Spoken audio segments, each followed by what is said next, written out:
How do you do, ladies and gentlemen? This is Charlie Chaplin talking.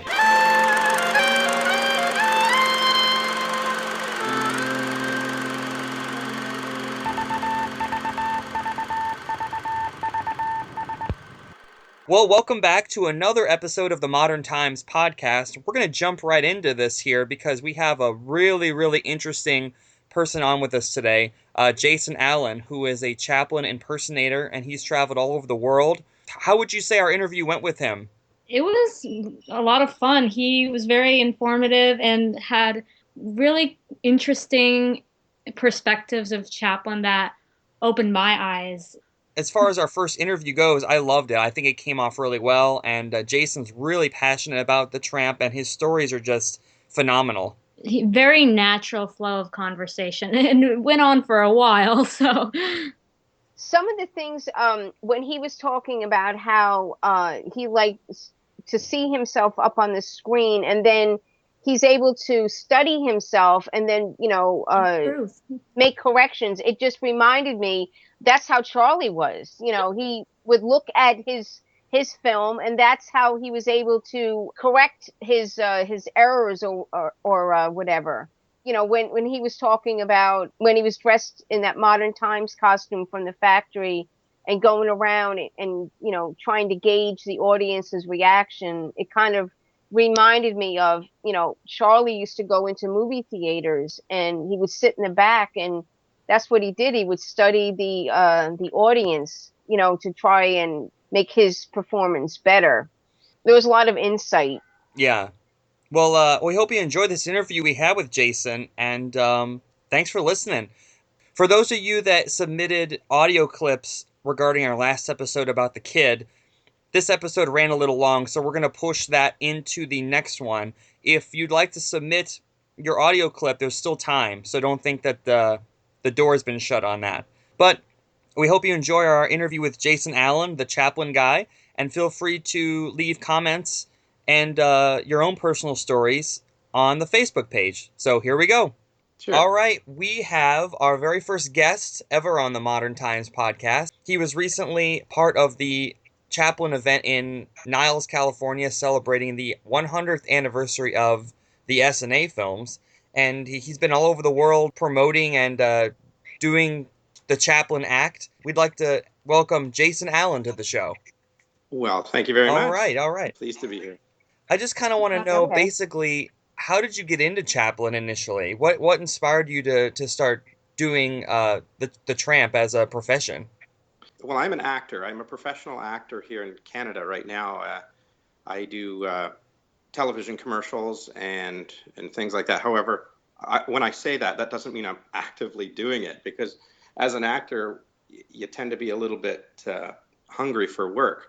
And I've always heard the saying, well, you should create your own work. And yes, I've gone ahead and done that, just created my own work. And it happens to be about Charlie Chaplin, something that fits my body very well. I tend to be able to do that. And it's a role that I've taken on. I'm not a Charlie Chaplin fanatic like some people think that I am. I don't collect a bunch of things, which I haven't, but I'm starting to. And but what it is mostly that I'm an actor and that I want to take on a role as big as this, and I've been succeeding at it. But how I started in it was when I was in amateur theater. I worked or I joined a community theater group around my area here north of Toronto, in a town called Cookstown, and it was South Simcoe Theater. I did over a dozen musicals there, Broadway style musicals. When I was doing background work in them, I was goofing around on stage, not really learning or not knowing how to take direction yet from the director. And while I wasn't being directed, I was goofing off and I guess walking like Charlie Chaplin. And the director stopped everything and came right up to my face and said, "If you ever do Charlie Chaplin on stage again, make sure I'm the director." And so that could be taken as, don't ever do anything unless I tell you to, or if you're ever going to do a Chaplin show, let me be the director. I think I took it as the latter, and it kind of stunned me for a little bit in a positive way. But I would say that was the spark, and that had to have been well over 15 years ago now that happened. Wow.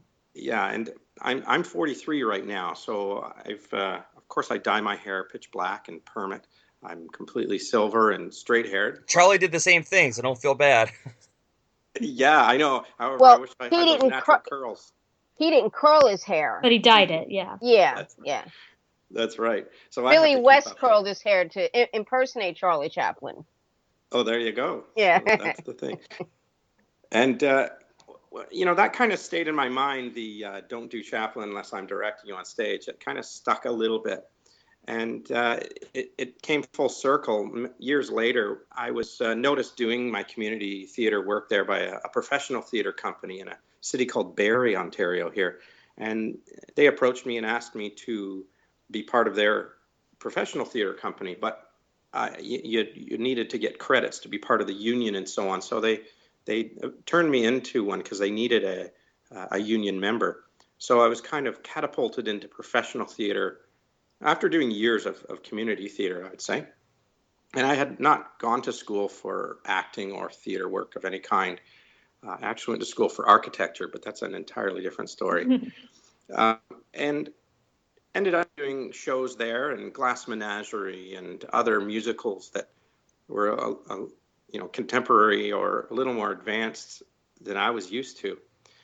And the artistic director, his name is Arkady Spivak from Talk is Free Theater in Barrie. He's very forward-thinking in this artist-driven theater company in Barrie, and decided to have a conversation with me about what I'd like to see myself in if I had a choice. I guess that spark started to flame at that point, and this is years later. I have to tell you, this is exactly 2005 that this happened. So I would say about 5 or 6 years after the spark. And he said, "What would you like to do?" And I said, "Well," and at the time I didn't like studying lines. So I thought right away, "Oh, I'd love to do a Charlie Chaplin thing, a silent film on stage where I don't have any lines That's at great. all." And that was my laziness actually speaking for me there, which caused me to mention a Charlie Chaplin show, which I actually did have an idea of on stage one. And he took it seriously and said, "Okay, well, if you're going to do something like that, you're going to have to make sure that Charlie Chaplin actually speaks." And I mean the man Charlie Chaplin. And I hadn't studied Chaplin at this point. I knew much about him because I've seen many of his movies by 2005. I've always adored him. Many classic comedians, and right up to modern at that time, Jim Carrey and so on. Mm-hmm. Those kinds of high-profile comedians really intrigued, and especially Charlie Chaplin. But becoming a serious actor, I turned to Charlie Chaplin thinking, well, if that's not the origin of it, I don't know what is, in my mind anyway, for what fit my body. If that's a role that I could take on to help advance me as an actor, I'm going full out on this. And he got serious in this conversation, and I wasn't entirely serious yet because I wasn't sure of myself, but he said, "Well, if you do this, if you write it," and I said, "What? I don't write. I'm not a writer. I'm certainly not a playwright." "Well, if you write something up, I'll look at it. If it's good enough, we'll consider producing it." And I was just stunned and kind of laughed it off until it stayed pretty serious in my mind. So I went home that night, and a couple of nights after, I started fleshing out an actual layout or an outline or a treatment for a one-man, one-act stage play. And it became Chaplin, About Face. It was an actual movie on stage that turns into reality or allows us to actually talk or listen to Charlie Chaplin, the man speaking. And it turned out exactly what I visualized, and it came out on the paper almost in the first draft is what ended up being on stage. It just seemed on autopilot how it came out. I noticed that I had found something in me that really worked well. But I wouldn't do it unless I was convinced I could physically embody the movements of Charlie Chaplin. So I studied every nuance, every movement I could, watched every movie that I could possibly get my hands on. At that time, they weren't as many on YouTube as there are now. Yeah. So I actually had to go to eBay and buy some bootleg copies that I couldn't even read the the things. Yeah, you're talking about the SNA keystones and all that stuff. The role. Yeah, actually, Modern Times was hard for me to get a hold of from where I was. I needed it then and there, and to find when you're looking for one of Chaplin's movies in 2005, it was a little more difficult than just going to YouTube and seeing clips. So I went to eBay and bought them and waited a couple of weeks for them to come from China or wherever those burnt DVDs would come from, in order to see it. And I had seen parts of it in my past, but not for this purpose. So I wanted to concentrate on them. So I really got it in my body, and eventually got box sets and things. And I got the SNA and the Mutual box set, and with the Goliath DVD edition and so on. Just those sets. Not knowing too much, not knowing what I had in my hand, I just really wanted to get right to the meat and potatoes of I need to embody this character, and approached it as one of my acting gigs. It is amazing when you think about it, how even in the past 5 years, how almost anything you can find on the internet within seconds. As fast as you can type it, yes. And I mean, I don't know if that's the good or a bad thing. I feel like it makes the anticipation to see something a little less intense. You know, when you're waiting for a DVD to show up for 2 weeks, that's an exciting time when you finally get it. But at the same time, now you can pull up everything Chaplin ever did on YouTube. I'm not sure if it's official or not, if it's supposed to be on there. But yeah, I mean, you go, hey, I want to show you this guy, Charlie Chaplin. You don't have to burn a DVD or give them a DVD. Just send them a link and they can see it instantly. And I think that's cool. I think go ahead. I'm sorry. I think having that easy access is great to introduce others to Chaplin instead of like waiting and waiting, which unless you want to and you can have a physical copy of your own, fine, why not? But for me, I prefer watching short clips every now and then to put a smile on my face, and because I don't go out and buy copies of his films or box sets on the internet. If I find them at like Barnes and Noble or a thrift store, I'll get it. The world has changed in 10 years from, on this topic anyway, where I couldn't get that instant study material, but you can now. And that does impact my work today, actually. I'm able to go back and look at clips. I have as many CDs or DVDs as I could possibly find on his original movies, or copies of, or who did re-edits of them and so on. But I've gotten rid of those pirated issues that I didn't want in my collection. But I still don't pull them out and fire up the DVD player or anything, or put them on my computer. I go to YouTube first. And that is because there's many clips that I just wanted to zero in on. I don't even have to forward to them. I'm instantly there. So it's a different world 10 years later. I can't believe I'm talking about my play as if it's a long time ago. It doesn't feel like it. A question for you. Go ahead. When you were researching Chaplin to put this show together, what did you find out about him that you didn't know before that really intrigued you? There's always something about Chaplin that you didn't know, and when you read about it, it's like, wow, I had no idea of that. Yeah. Well, a lot of them, to say them now is almost embarrassing, because I feel like I'm so connected to Charlie Chaplin's work, especially the tramp character, that I feel like I've known it forever. But I know, and I remember there was a time when I was stunned to realize he's from England. And that's almost a shame to think of from my point of view now, that when I hear somebody say he's from London or from England, I'm like, yeah, where have you been? Yet I was in the same place. Well, don't feel bad, because the first time I saw Kid Auto Races in Venice, there's a Venice, Florida, and I was like, oh, it must be in Venice, Florida. And I was trying to look up where this was, and I was like, oh, wait a minute, this is in California. So don't feel bad. I know, isn't it amazing? Well, that's the process of uncovering something like this. I mean, it's a collective of uncovering Chaplin. And I don't know about you, but in the last few years, I've seen such a great education on Charlie Chaplin as a whole. People seem to be embracing him more now, definitely, than 10 years ago. I found when I started my blog 4 years ago, there was one other Chaplin blog, and there was hundreds of Keaton, blogs and Facebook pages, I found that in the United States, there didn't seem to be the same love for Charlie Chaplin as there was, for instance, Buster Keaton. And that's when I came to realize that he really is more of an international, even today, an international figure. In some countries, he's revered. Here, not so much, but I have seen a big resurgence of more blogs, more Facebook pages are popping up all the time.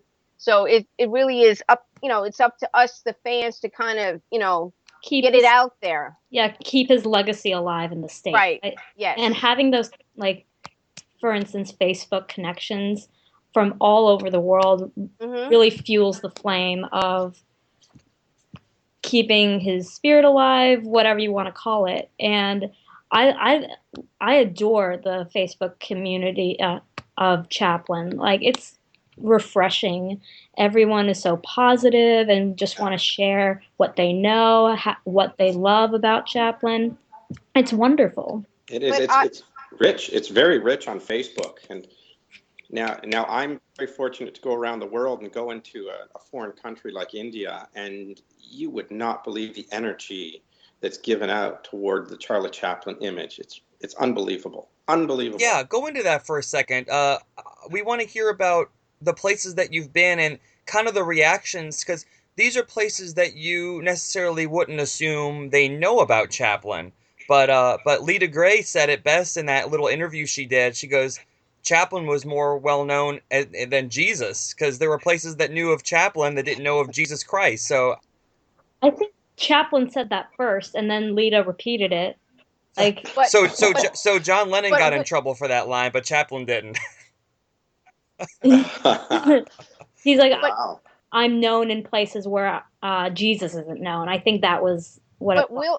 Will Rogers in 1931 said it best. He said, let me see. He said, the Zulus know Chaplin better than Arkansas knows Garbo. So, amazing. I mean, yeah, that he was just known all over the world. Yeah, I see it firsthand. It's amazing to me. And you can hear that, but when you're standing there dressed as Chaplin on a little street in a city where everybody's sitting in the dirt, peddling their wares, trying to sell something, and they do that daily in and out, and foreigners like myself are kind of rare in those parts, and they look up and look right into your face, and they see Charlie Chaplin, and then they react accordingly. It's the most amazing thing I've ever encountered. And then call you Charlie. Aww. It's just wild. I have to say it's a really amazing job that I have here. And I see what's going on. They certainly aren't looking at Jason Allen. I'm just the vessel that's allowed to and privileged to deliver this message. But it's the energy that Chaplin had 100 years ago that still shines as bright as can be today. And these people are younger than me that are looking at me and recognizing Charlie Chaplin. So how can that possibly be? In the access to technology in some of these places, it's not as readily available. However, I'm amazed how many people have cell phones in India. It's wild, but that's another story. But just to be there and deliver this message to somebody without having to say a word other than receiving the word Chaplin is just awesome and well worth everything I've ever done. Yeah, so India, he's revered as almost damn near like a god there. And it's interesting you mentioned Jesus and everything, and there's Ganesh, and there's all the other gods. There's literally thousands of gods. I thought there was only hundreds, let's say, in India, but there are literally thousands. And I was amazed. They could have their own, baseball trading cards of gods in India. It's just wicked. So, and I'm not even going to try to learn them all, but they're all variations of others and other main ones. And there's Krishna, and apparently now I've visited Ashok Aswani, and he's a man that's been celebrating Chaplin's birthday in India in a town called Adipur, and it's in the state of Gujarat, where Gandhi is from, and he's been celebrating his birthday for over 40 years now. Actually, I've been saying that for the last 2 years, so it's 42 years now at least, and it's turned into a celebration for the whole town of Adipur. Wow. And they have a procession and parade, and at the end have some sort of celebration where they're either putting on live performances or singing, dancing. And past years they've done screenings of Chaplin movies. It just, why India was my first question. What the heck's going on there? Why? That doesn't make sense from a North American or Western point of view. It looks like comedy all into itself that they're even doing that, from our point of view.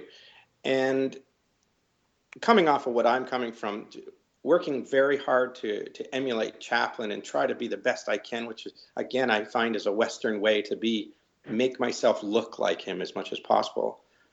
I look down my nose at the images I see online before meeting anybody in India and go, why are they trying to look like Chaplin? They'll never look like Chaplin. What's going on? And it was quite an education for me, or quite an eye-opener when I actually met everybody there and realized why they're doing it, how it doesn't matter if you look like Chaplin or not. It's the spirit. What they're trying, it's the spirit. What they're trying to say is them. Everybody has a little Chaplin in them. and it makes perfect sense. I urge everybody listening, go to India right now. It's a really great thing for your spirit and for your soul. I mean, that's a little crazy to say like that, but I've heard it before when other famous people going to India and it changed their lives. And I thought, oh, how pretentious is that? How could it possibly be? Why would it change your life? The Beatles went to India. Yeah, Alanis Morissette and all those people who go and then come back a different person. Well, I'm actually one of those people now. I've gone, only a week I've been there for the first year, and then a week the second year. And I've changed. I look at my entire planet that I'm standing on entirely differently. And just the way I was treated there. Now, mind you, I was treated like a celebrity coming from North America. I felt like I was treated as though I were Charlie Chaplin for most of the time there. It's just amazing, signing autographs and cameras everywhere, and just, I don't know.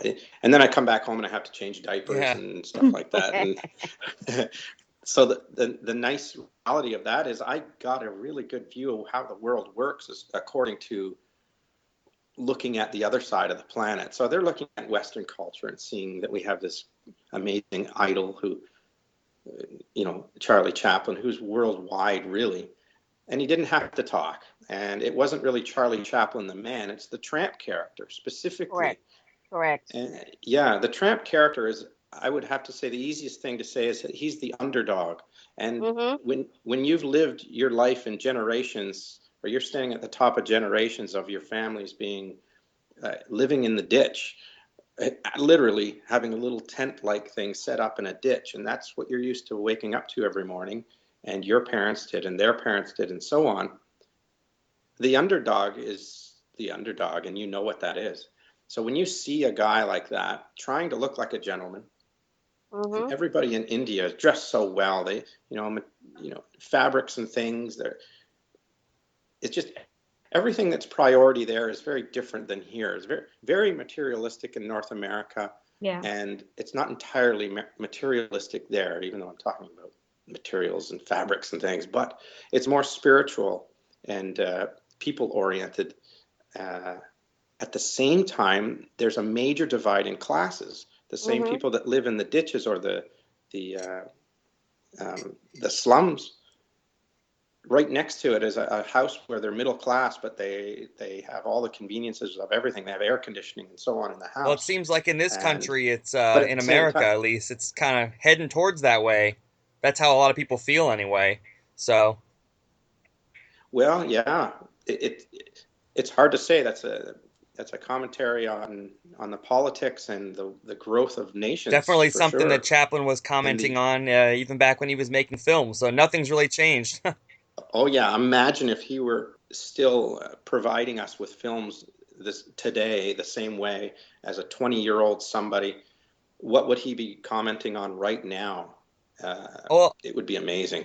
But Well, that's why his speech at the end of The Great Dictator, yes, I mean, it young people adore that speech, and it explodes all over the internet because what he was saying is relevant today. Yeah, I've said it once, I'll say it 10 million more times. It's a timeless speech.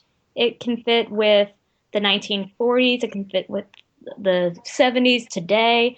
It it really resonates with people. But yet, exactly. But people gave him grief about that. A lot of people thought he shouldn't be going above his station. yep, He was just a comedian. yeah, You way too know, how political, dare well, he? well, radical. that's the thing Mm-hmm. that blew me away Exactly. about Chaplin was that, to start off with, he was in the league of a Max Sennett comedian. He started off as a Max Sennett player, really old-fashioned silent films with Ford Mm-hmm. Sterling and all this kind of.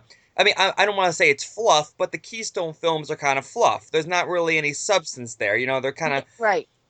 That's the character he came up with in 1914. Then you move along, Mm-hmm. and he's making films. I don't know. I don't think you want to say The Great Dictator is the Tramp, but you know what I mean.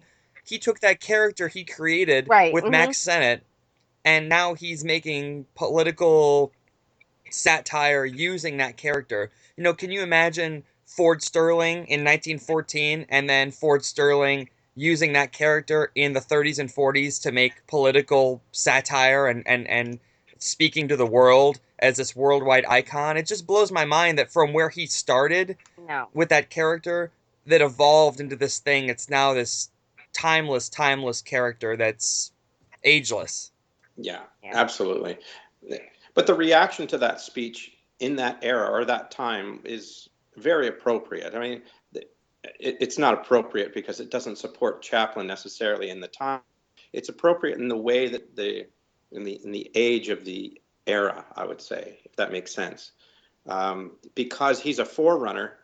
Everybody who's a forerunner like that will definitely be struck down, or there will be attempts to strike him down. It's not till years later that it becomes very Was important, there like now. assassination threats on Chaplin around this time? I Hmm. don't. Well, they claim in 1932 when he went to Japan, there was an assassination. Well, the prime minister had been assassinated, and Charlie Chaplin was supposed to have been meeting with him.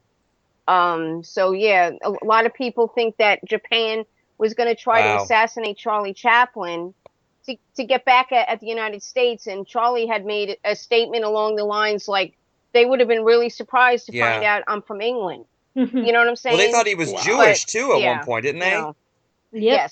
yes. Holy. Oh, one of my history teachers, she screened clips of The Great Dictator in our class, and she's like, "Yeah, he was Jewish." I'm like, "No, he was not." And I corrected her about Yeah, that, yeah. You, but you never know, she was correcting a correct. teacher how that's gonna go for you. I felt really Yeah. bad. Jason, Yeah. what are your favorite Chaplin Yeah. moments? Films, Oh, Chaplin just not moments. necessarily just the films themselves, just moments that you saw and that either inspired you in your act that you do, or you just thought were really unique and memorable. Oh gosh, that's almost impossible to answer because we'd be here for a long time. The moments are moments on moments. They're just so inspiring and obviously what make me do my work, and I have to emulate them, and a lot of them are actually in my body, so that they come out naturally when I'm doing live gigs, and because I've just worked on them, and I don't. That's hard to say. However, my mind goes to Gold Rush so much Yeah. when I'm working with Chaplin, or when I'm trying to get back into get him back in my body, which doesn't take long now at all. I don't even need to throw the costume on to get into that mode. I Gold Rush is the first thing that's in my mind. It's almost like it's the only movie he ever made at that moment for me. I don't know why. Just some of the things are so vivid and striking. Um, and the big ones, of course, The Boot and um, The Dance of the Rolls and so on. But those things are really great. But there's little nuances that we all pick up on. We might not remember them, but they're there. It's what makes Chaplin Chaplin. The way he moves his hands, the way he moves his eyebrows. Jason. When you're not supposed to be looking at him. But I don't know about you, but I look at nothing else but his face when I watch an entire movie. The nuances. I understand what you mean by that.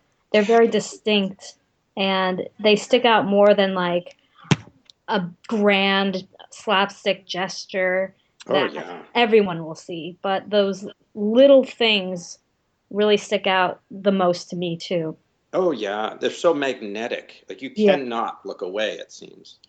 Well, the end of the Gold Rush, and how many times have I seen it? I can't even count.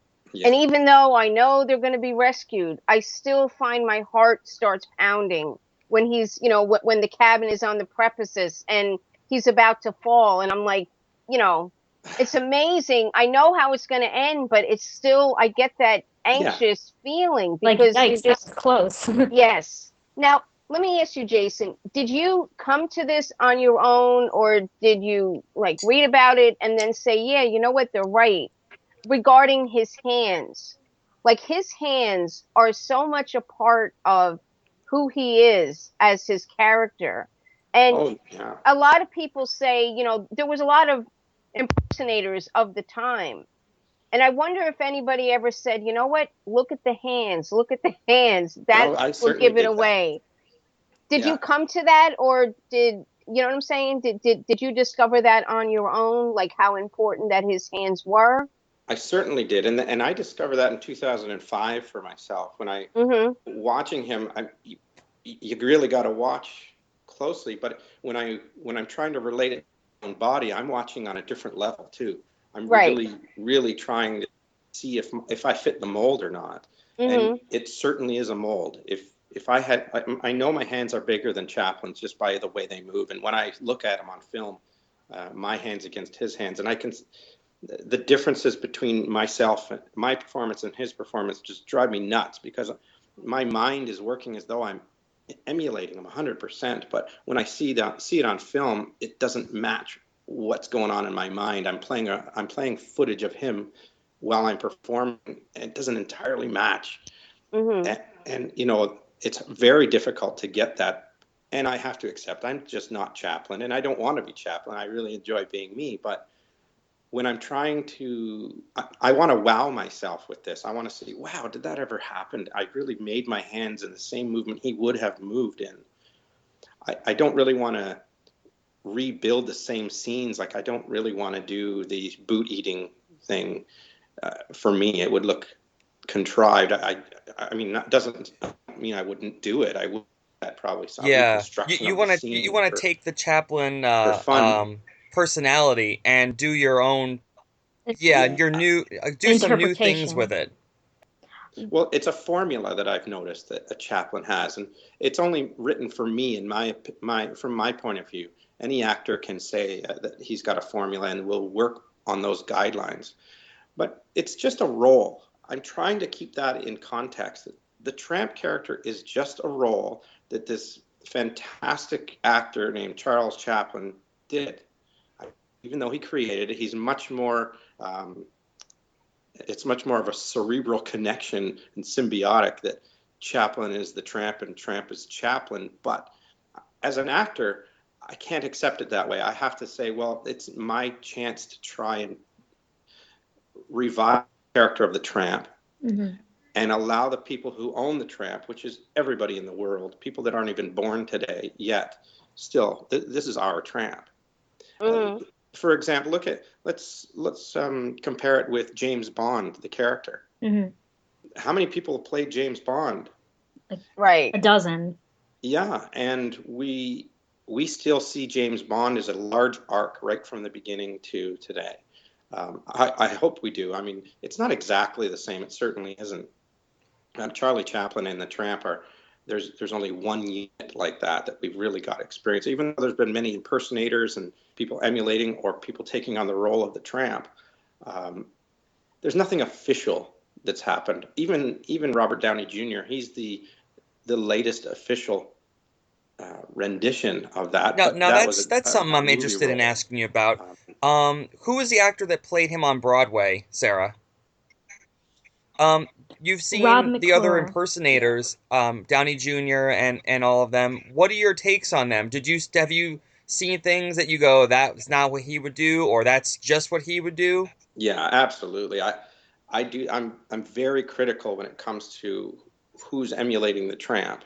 Um, I almost take it personal because you know yourself when you see it, it doesn't look right. It just doesn't seem right. At the same time, everybody needs to experience make believe and pretending they're the tramp and enjoying their time as the tramp. So I'm a little bit split as I've grown around the world and watching people enjoy being the tramp. Doesn't matter what they look like. Hmm. But when you're doing it professionally and you're trying to show that you are being the tramp character, I'm a lot more critical at that point. If you're getting paid for it or people are expecting it, I feel like you got to do the best you can do, and maybe that is for some people. On Broadway, Rob McClure, he was a great Broadway actor, and I can't say that the tramp was believable for me from what I saw. I didn't see the show. I've seen as much as I could, clips and so on. Um, I can judge it. Great still. I mean, not many people can pull that off and still be able to sing and then do the arc of ages from his 20s to an old man. Uh, Not many people can just do that on Broadway in an hour and a half show, whatever it was. And then Robert Downey Jr., fantastic performer. What a great actor Robert Downey Jr. is. I saw a lot of Robert Downey Jr. as I did Charlie Chaplin in that character of the tramp. The And I'm thing sure. with the thing with that film, though, sadly, there was not very many scenes of him as No, actually the tramp. Yeah. no, I know. So it was kind of hard to, and even though a lot of footage was shot, a lot of footage, for some reason, that's how Richard Attenborough wanted to edit the film, and there was very little of Robert Downey as a tramp. Now, just like anything, I'm sure you probably have people in the Chaplin community that are impersonators. I mean, have you gotten any criticisms, like any, I don't want to say backbiting, but you know what I'm saying? Um, I Nothing really negative. That's why I'm saying I've got such a great support of fans for Charlie Chaplin's character. It's just, yeah, I'm But trying to do my best. I'm probably my worst critic for sure. I see things and I try to improve them. I get suggestions now and then, and earlier on. I mean, everything from my shoes, and people who know, like I know, and you and I had conversations early on, maybe 2 years ago, even about um, certain things, like my shoes. I think somebody mentioned my mustache wasn't wide enough, which Yeah, He yeah. did a lot of different mustaches. yeah, and when I investigated that for myself, I noticed that, but I tried to make an average one, or Right. one that would logically be Well, next if you look at or his something. So makeup in City Lights in that scene where he's on the couch at that party, his eyebrows are drawn on so thick. If I hmm saw an impersonator doing that, I'd be like, oh yeah, that's too much. That doesn't look right. The thing is, I believe the eyebrows were actually drawn above his regular eyebrows, and they did that to give him that appearance of being Hmm. completely obliterated drunk.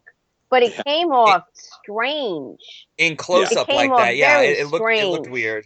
it Yeah, it's almost like ghoulish. it also showed his age. yeah. Interesting.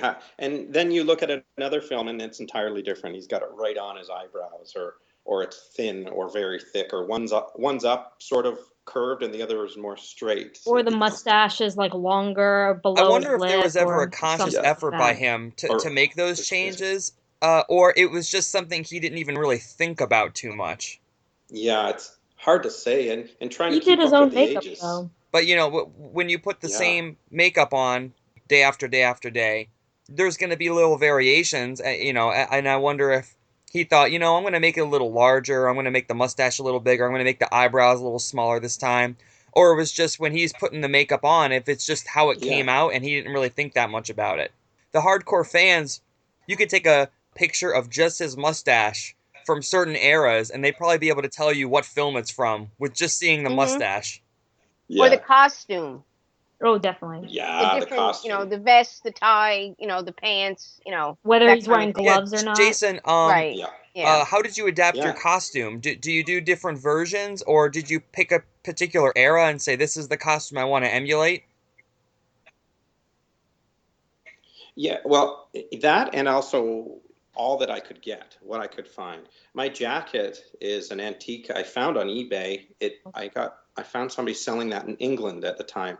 That would have been 2005 or 2005, 2006 that I got my jacket. Heavy wool coat, and I pulled the liner out of it and everything in order to be able to perform in it without sweating to death. And the shirt, I've got two shirts with an antique collar from the 1800s on there, and then a necktie. I have no idea where I got that. It just kind of appeared around my neck. I don't know. And the vest was the more difficult thing. I could not find that pattern anywhere that was already in the shape of a vest. That's actually a woman's vest that I use. That I got altered and switched around so the buttons were on the other side, and then there was some piping that's along the edge of it that I got attached and just adjusted to be more. It's too fitting. It's not as loose as an actual vest that he would have worn, but very difficult to get it exact. And I had the freedom of those variations that you'll see, right? If you look at all his movies in a row or look at images of the tramp between them all, there's such a freedom of what he could have worn in between any of those. And mine fits in there. Right, especially since his costume were just like bits and pieces from Keystone Well, that's the Costume funny Department. thing. I mean, you put so much effort into finding just the right pieces, and it's got to be a bit frustrating to think in 1914 he just walked into the costume department and just threw a bunch of stuff on in probably a half an hour or less, and that's. Well, the funny story about that, where there's a connection between that story and mine, and I really didn't know that so well at that time. I didn't look into it any further. I was more into the working character. When we had to do a photo shoot for my play back in 2006, it was 2006 when the photo shoot happened, and I hadn't really looked like Chaplin yet. I hadn't tried to put the costume together yet. We found some in the prop department of Talk Free Theater. We found a bunch of clothes, which I still wear the pants. Those pants are the ones we originally found. And I never even thought about a mustache yet. Found a bowler hat.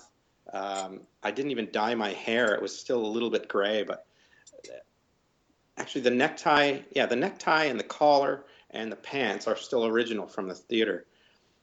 But everything else we found in there, and even the mustache, I found they had painted sets and they paint them black. And I found an old paintbrush back there just while the photographer was setting up for photo shoot on stage. I went backstage and looked for a mustache, the very last thing. And there was this paintbrush, all dry, hardened black paint. I cut it off and used duct tape behind it and stuck it on my lip. And I believe that's what Chaplin did with his first, was a paintbrush. And now I don't know if I'm just wanting to make that story up or I heard that somewhere. I don't remember if that's the truth. And you might know. I've never heard that. I mean, that's interesting. I mean, if you look at his mustache in Mabel's Strange Predicament and Kid Auto Races, it's definitely a lot thicker than it would be later on. Especially, it's interesting since those restored versions of the Keystones have come out. I could go on for hours. That's my favorite DVD set of all time. I was waiting for that for 15 years to come out, and everything looks fantastic. But in Mabel's Strange Predicament, if you look at his makeup, he does something in that film that he didn't do in any other film. He really makes himself look old. He's got like makeup on his cheekbones. He's got and that was a revelation to me, because if when you think about it, Sennett really wanted him to be an older man. So his initial attempts at the tramp were probably to make himself look the same age as Ford Sterling or any of these other guys who were there who were older. You compare that to the way he looked at the end of the Keystone era, which kind of fits the way he'd look for the rest of his career. But there's always these weird little variations that make all these films interesting to really study him, because you can kind of see where he was going and what his mindset was of the character at the time. And I know the only thing that I know about the mustache is that he specifically wanted that style because he wanted to be able to show his facial expressions better than those gaudy, humongous facial hair Like the Eric Campbell look. combinations. Yeah, the Eric Campbell, which are very villainous looking facial hair. Or the first mustache, which is like a Fu Manchu, Yeah. kind of, the drooping mustache. Yeah, I was he going to wore say that, for Jason. How making a cool it would living. be to go out for Halloween one year dressed as the character from Making a Living. Nobody would know who you were, but I think that would be cool. I think that would be a cool thing to do because no one's ever done that before. Well, you brought up another point there about nobody would know who you are, even though you're doing a Chaplin character. And you could say, well, I'm Charlie Chaplin, and they would argue with you. Charlie Chaplin's tramp character is etched in everybody's consciousness. I'm convinced of that. Yeah. The bowler hat and shoes and mustache, the cane, that's it. Done. Worldwide. And there's no question about it in my mind. However, now, so what I did when I was in Niles this last weekend, I decided, they were doing a screening of Modern Times. So I decided to do something that I really haven't seen before. And I pulled together the costume that he used in that, which were the overalls and the T-shirt under it. And it was all dirty and so on, but still the tramp makeup, but no cane, but still the boots or the shoes. So Right. I pulled that together. I was actually able to make that costume. And they're conductor overalls, the blue and white stripes. Mm-hmm. So I got a reasonable facsimile put together, and I decided to dress up as that just before the screening for the audience, and ran around as the tramp in this outfit. And the response was entirely different than what I was getting all the time before, dressed in the classic tramp outfit. Almost Really? like I was invisible. And I'm not complaining. I'm just saying I was amazed that it's almost But like people but that is a very identifiable costume of Charlie That's what I Chaplin. thought. That's what I thought. Especially screening Modern Times. They kind of go hand in hand. Well, here You I would am running think. around before the screening of it, and I didn't get much response. And then while we were watching it, I'm sitting at the back of the theater, and I'm thinking, holy, that's the strangest response to the outfit, because I was excited to show it. Right. It's kind of a new thing for somebody who's It's a new emulating the angle. character to do.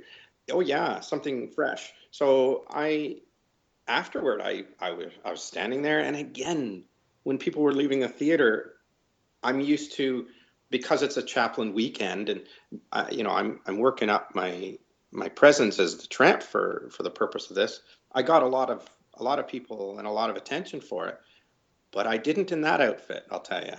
Something with Wow. the black jacket, the black hat, the white face.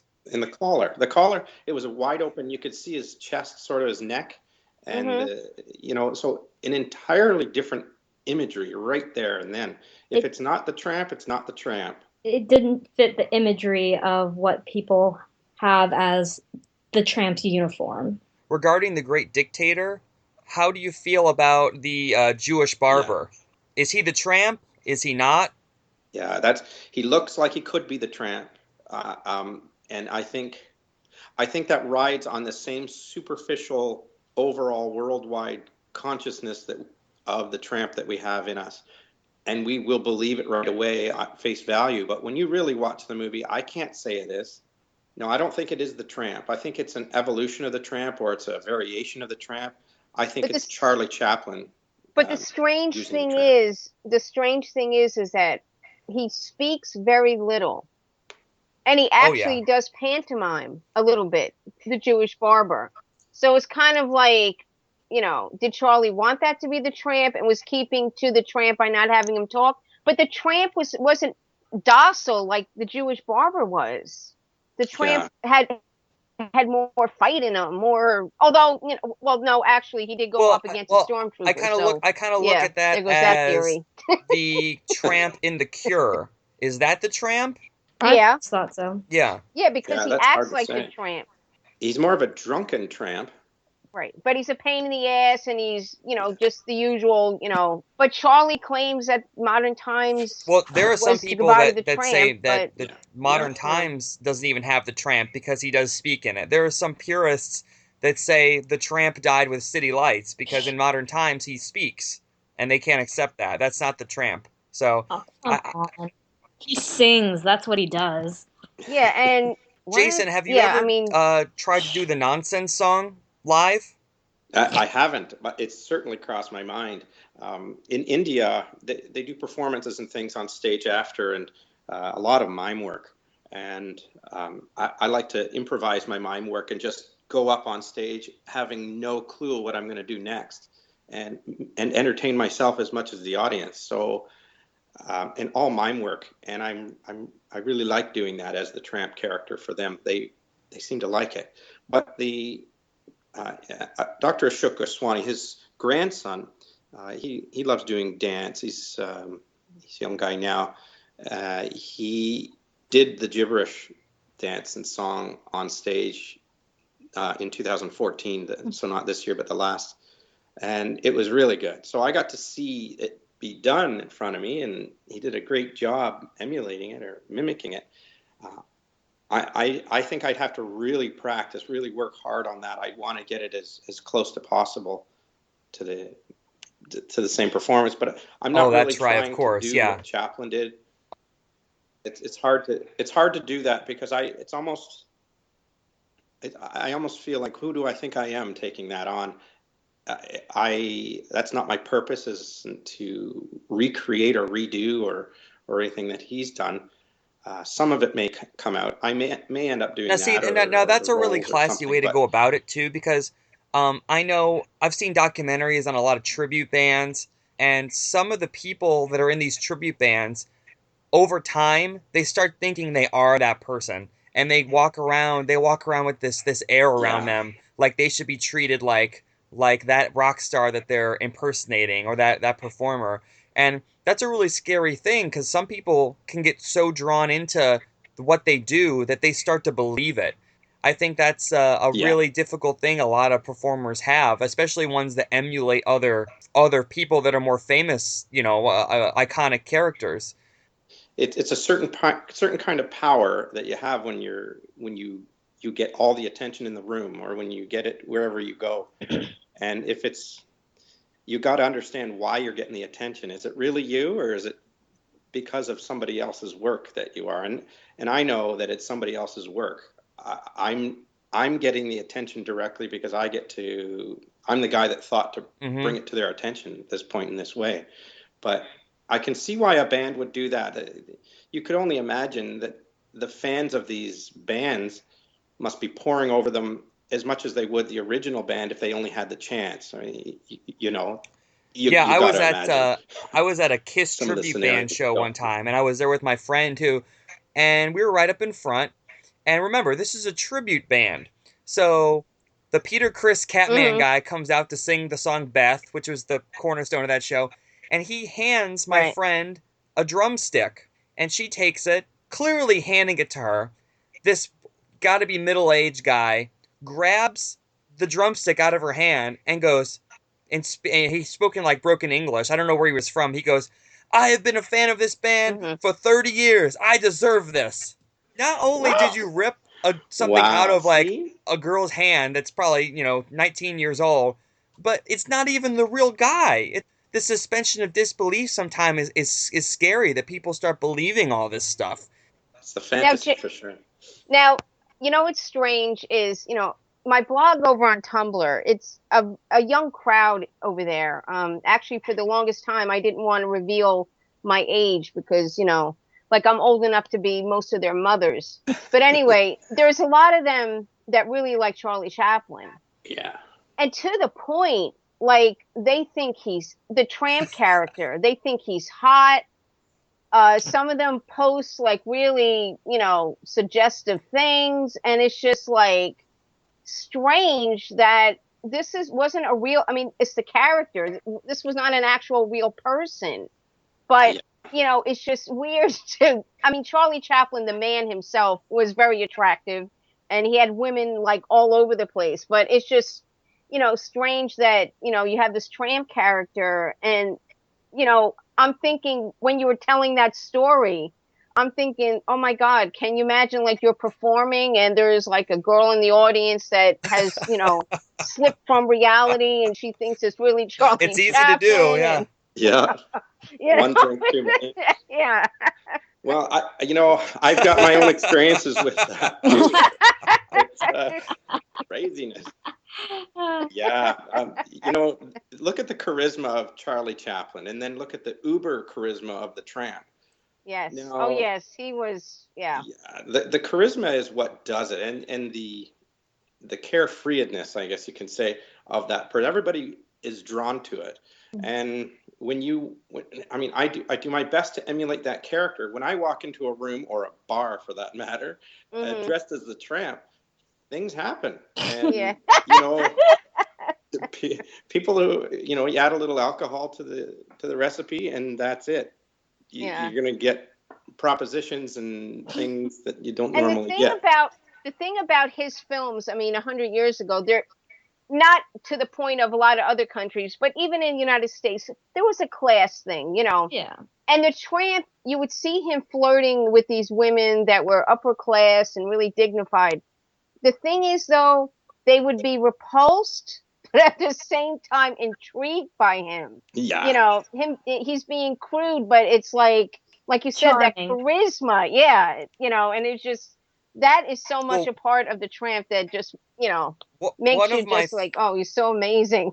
Yeah, a bit of a bad one of boy my in the favorite era. videos Yes, is yes, that yes. video of Charlie as himself doing the dinner roll dance, but as the man Chaplin, Hmm. not the tramp. And it's this weird combination. It's like because he's got the Yeah. Right. tramp moves, and I could not watch that video enough because you always see something new in it, and I think that's really one of the only examples of him playing the tramp but dressed as himself. I think that's a really interesting parallel there. Yeah. Yeah, And I can't get enough of that stuff. it's awesome. Yeah. And when I look at clips like that, when it's not the actual performance or the movies themselves, when I see something like, especially specifically that, I look at it over and over again, and I'm trying to wonder, what are you thinking when you're doing that? What's going through your mind? How many times have you performed this? At how many parties? Do you like doing this anymore?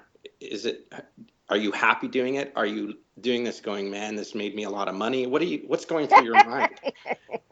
That's what I'm thinking. And it's that's where I slip into, and I'd love to get more into Chaplin's head. I mean, the autobiography was my only little Do you find peek in the yourself? window. Do you But find yourself everything doing else, Chaplin tramp-esque things out in your everyday life, and you do something, you're like, wow, that was a Chaplin thing that I've picked up. oh God, yeah. I've instilled it in my body quite a bit. It comes out naturally. Muscle memory. I don't even run like me anymore. And I've got a very young family, and 2-year-old, 3-year-old, and a 9-year-old, all boys. Oh, And oh God, we goof around. They walk their best Chaplin. I don't even try to coach them into doing Chaplin stuff because I fear that they'll get sick of it, or they'll get sick of me doing it, or whatever the case. But they pull it out. Even watching movies, or watching TV, like if it's time to watch something on TV, or they have a choice, they can watch whatever they want that they're allowed to watch, like choice between SpongeBob or anything. Sometimes it's SpongeBob, sometimes it's Charlie Chaplin movies, and I'm blown wow. away. And that's not something I've put on them. It's Yeah. because they've seen me. I review them every once in a while. I'll just sit here Hmm. and watch a Chaplin. I'll just throw one on at random in order to see if I can just keep on top. And they'll want to watch it. They'll curl up to me and watch it and laugh. That's I mean, you amazing. could put those mutual comedies on, and I feel like they could keep the attention of a 2 or 3-year-old very easily. Oh, Well, they they I mean, do. They and they certainly have do. no idea that this Yeah. thing is 100 And I years mean, old. They just, kids don't.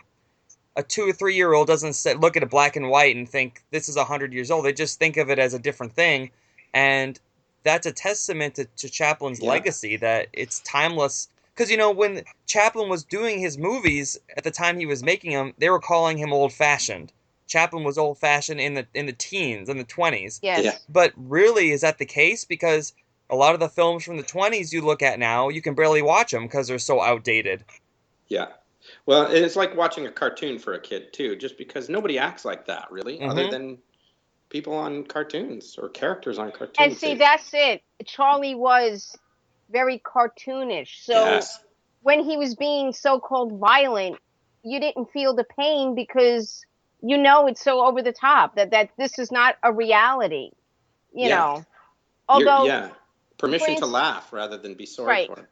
Though, for instance, in the movie The Tramp, where he actually gets shot and you actually see the pain on his face, then you feel the pain. You're like, oh, wow, that must really hurt. But when Yeah. he's throwing bricks at people, you're like, who does that? You know what I'm Yeah. saying? It's It's like like, that old Ford so over Sterling the top. Keystone where Yeah. I can't remember which. It was the one where he ties Mabel Normand to the train tracks. At the end, oh wait, maybe it might have been that one or the one where they Uh-huh. drained the lake. But at the end, he shoots all the police officers. He shoots them all dead, and then he tries to kill himself. And then he's out of bullets, so he strangles himself to death, and that's the end of the movie. I'm like, they could never get away with this today. They could I was shocked by that, and it was done in such a No. cartoon manner. It's shocking. In Yeah. the play frame of comedy like that, the things you could get away with, and you could never do that today. But All in Jason, the name of since comedy. we're talking Mhm. about Yeah. Wow. the Tramp and the SNA era, why don't you go in a little bit to the event that you were just a part of? Oh goodness. Yes. Um, I kind of have my little wish list that I've been going through, and I would really look, especially seeing what I saw about India and wanting to go there. I kind of put it out to the universe, man, I'd love to go there, type of thing.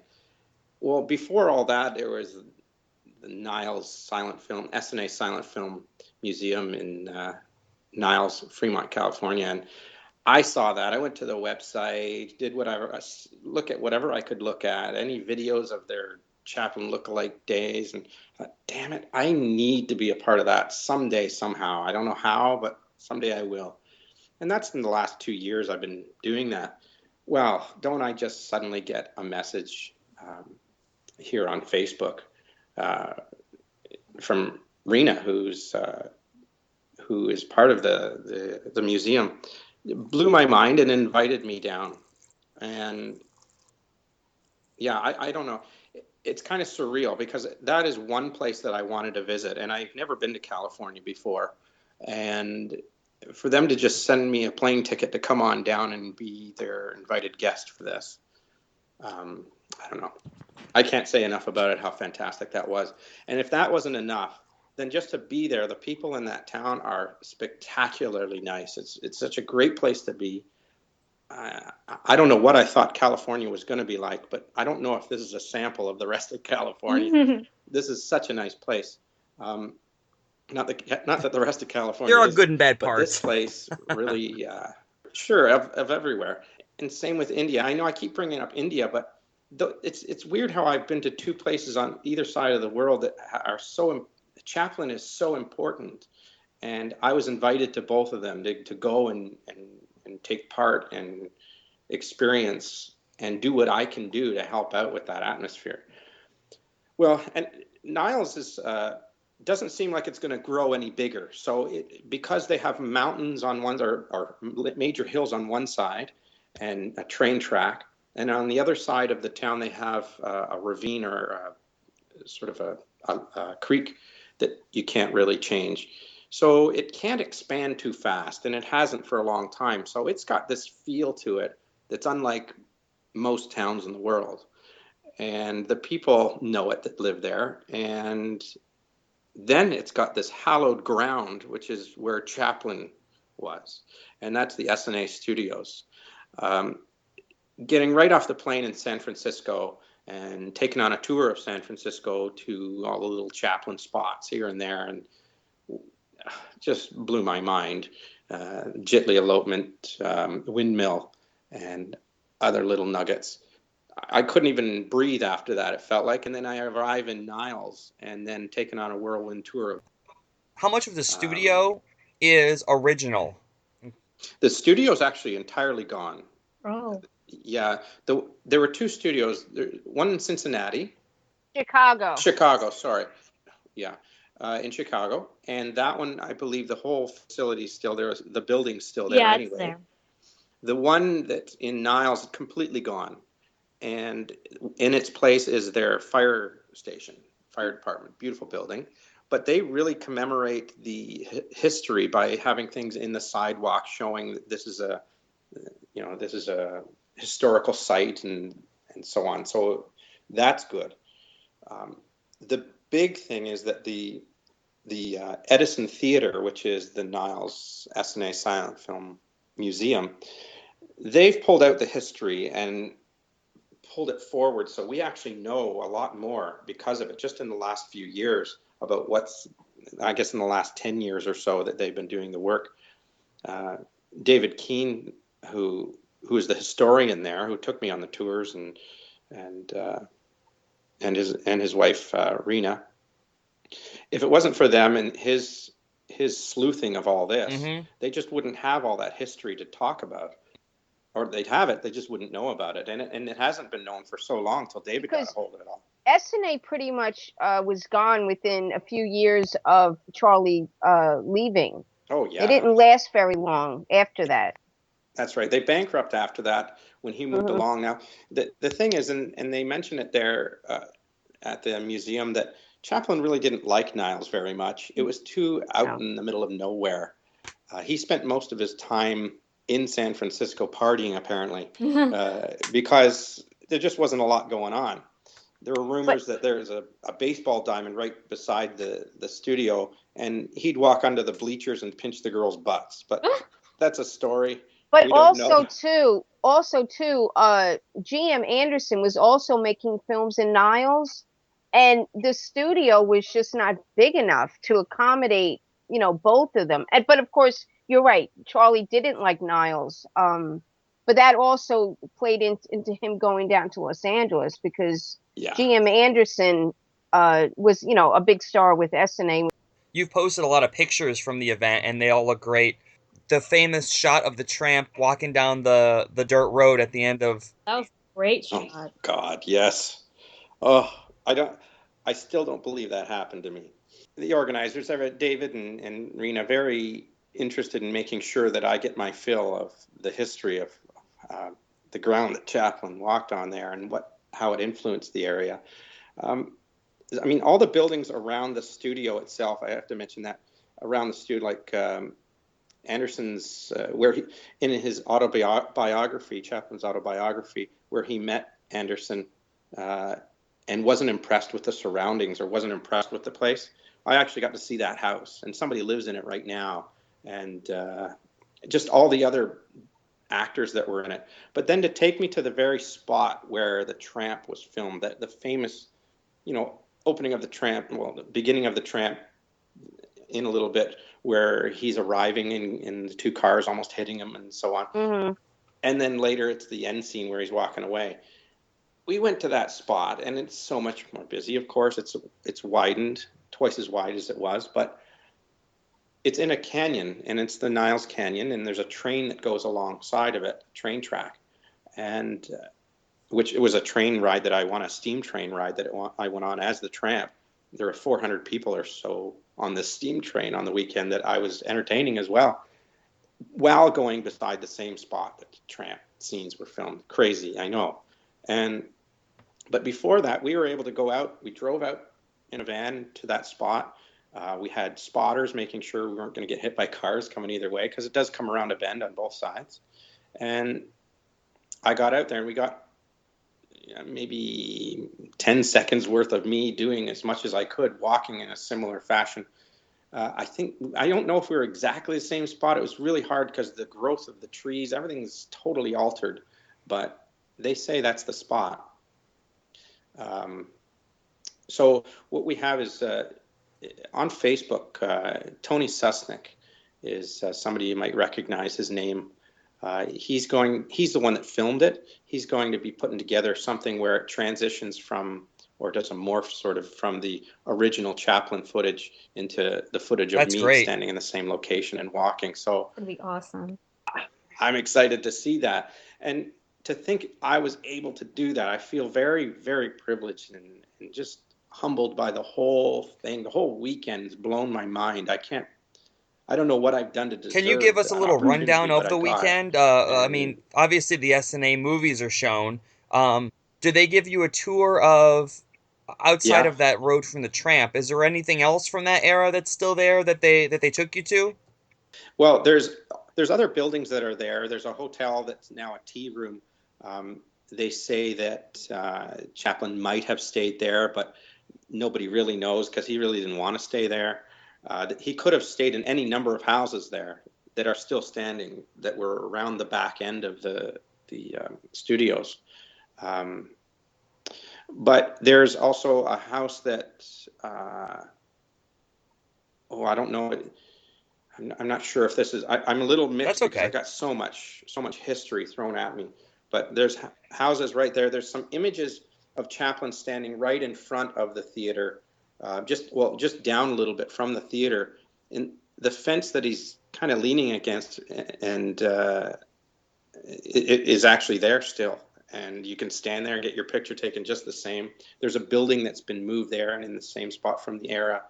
But other than that, it's And they amazing to have be this in these every same year, right? spots every year, and they've been doing it for a number of years, from the 70s, I believe, but they Wow. took a hiatus from it for a little while.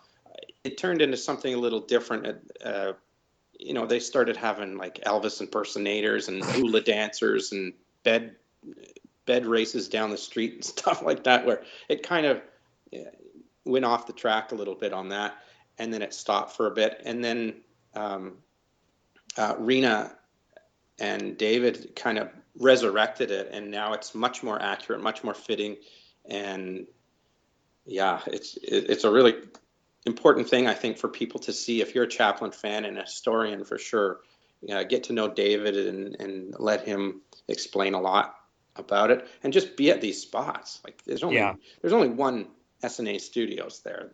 I mean, there's two, but there's Yeah, only you know one what I'd that love this to all see happened at, is that and that road from the Tramp that you walk down, there should be some sort of marking there, stating that's where that is, a lot of people said that, and that's absolutely true. The danger in that was explained to me is it's not designed where anybody could stop. We had to stop down quite a way. It's a very dangerous spot to stop. So if they had something commemorating it, you could imagine we'd have people stopping there, and it would be a problem. In that case, I think there should be something Well, that you look, I can mean, pull Charlie off to almost got for hit that by reason. two It cars is when he that tried to walk important. down the road. That's right.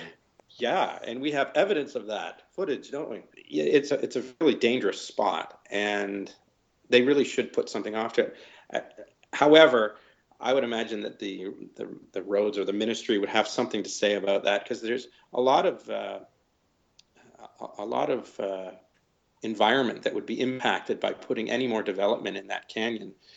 But no, there should be a plaque. There should be something Definitely. in the ground And saying that where this is did it. Charlie meet Edna Purviance? Was that at a restaurant? Was that in Niles or was that somewhere else? I was In gonna San say, I wonder where Francisco. the if that Yeah, restaurant that's where. Yeah. is still there, or obviously it's probably been remodeled. But it'd be nice to figure out where that restaurant was that she frequented when he went in there. Yeah, because I mean, he was only in Niles maybe what 3 months. He left Niles on the way he did, by the sea at the beach, and then finished Oh, the rest okay. of So there was them a in Los Los Angeles studio Angeles. SNA then. It surprises me that Yes. he didn't just use that one from the very beginning. Well, they sent him to Chicago for the first film, his new job. Then he went to Niles. Why Right. He didn't wasn't having I'm that. surprised he just didn't say, let's just set up base in Right. Los Angeles and be done with it. Well, probably he might not have felt that he had the power yet. You know what I'm saying? Like, maybe once he got to Niles, he started producing films for them. He probably felt like, you know what? Now I'm going to ask Yeah. for a studio in Jason, Los have you been Angeles. to Mhm. the You know? Henson Chaplin Studios? No, I have not. This last weekend was my first time in California, but that's definitely a Um, dream destination for me, for sure. I was just gonna It's say too that, bad that yeah. they don't let people in the building. Yeah, that would be a fantastic trip, Uh, obviously, I and to mean, be in I've been on there. the outside of it, Oh, and yeah, for you can sure. see in shots like A Day's Pleasure, the beginning of that film, and the film How to Make Movies, it looks exactly the same from the outside. They added Kermit the Frog on top, but they've kept it really original on the outside, and I think on the inside too. I've peeked in there. It's just a shame that they don't give tours because People would love to go. Of course. Yeah. Yeah. But land value is pretty high. I imagine that it's got a better use at this point than tourism. I only have to guess. But I think because it's been designated as a landmark, cultural landmark, I don't think they can do anything about the outside. Like they have to keep it in that style. What did Charlie say? He made it into like an English cottages or well, it was whatever, because at that whatever the time too, style that he Yeah. used. the city didn't want studios being built in that area. Charlie said, "Well, I'll build it, but And they were I'll terrible. make the Yeah. outside look like it fits in with all the homes, so nobody will really even notice it." yeah, and it looks a lot like things in London that you'll see if you walk down the streets in London. Uh, Yeah. yeah, it looks very much like it. I spent some time in London as stopovers for an entire day on my way to India and back. And I was able to go to the workhouses that that Charles and his brother worked at as young boys. So able to tour around, walk into that. It's actually a gorgeous place because some of the original structures are there, but it's been turned into a lot of housing as well. But it's Yeah. nice. But yeah, it does look a lot like that. You'll look at some of the streetscapes and so on, and Yeah, it looks a lot like a definitely. studio. So we know where the influence Sarah, came do you for have that, any for other sure. questions you want to ask? I was actually about to speak up. To completely change the subject, Jason, I was wondering what was the biggest challenge for you in trying to portray Chaplin when you first started doing so, like physically or whatnot. Oh yeah, what was the biggest challenge? Yeah. Uh, the whole thing, the overall striking image of him. If I looked too much like me, I wasn't interested. I wanted it to look convincing. I really, really worked hard to get that on stage.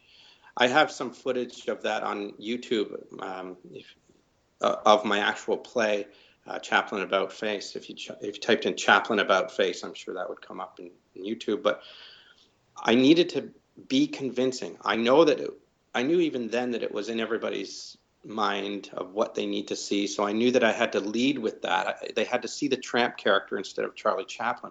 A lot of people didn't even know he spoke. A lot of people didn't even know that he was English. So, and I was one of those people. Mm-hmm.